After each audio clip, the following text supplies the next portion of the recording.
ऐतिहासिक किल्ले रायगडकडे जाणाऱ्या रस्त्याची जागोजागी झालेली दुरावस्था आणि अर्धवट रस्त्यावर पडलेल्या खड्ड्यांमुळे सांगली जिल्ह्यातून किल्ले रायगड दर्शनाला आलेल्या विद्यार्थ्यांच्या सहलीच्या खासगी मिनी बसला नांदगाव बुद्रुक येथे पलटी होऊन अपघात झाल्याने 6 जण जखमी झाले असून यामध्ये 4 विद्यार्थिनी, शिक्षक आणि चालकाचा समावेश आहे.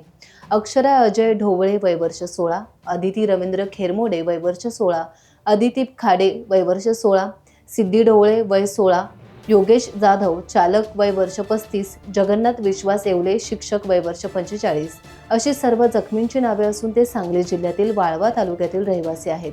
या सर्व पर्यटकांवर ग्रामीण रुग्णालय महाड येथे उपचार करण्यात आले असून त्यापैकी अदिती खेरमोडे हिची दुखापत गंभीर असल्या कारणाने तिला सिटी स्कॅनसाठी माणगाव येथे पाठवण्यात आल्याची प्राथमिक माहिती प्राप्त झाली आहे. अन्य जखमींची प्रकृती स्थिर असल्याचं समजत आहे.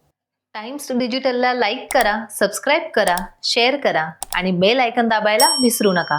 पाहत रहा टाइम्स डिजिटल.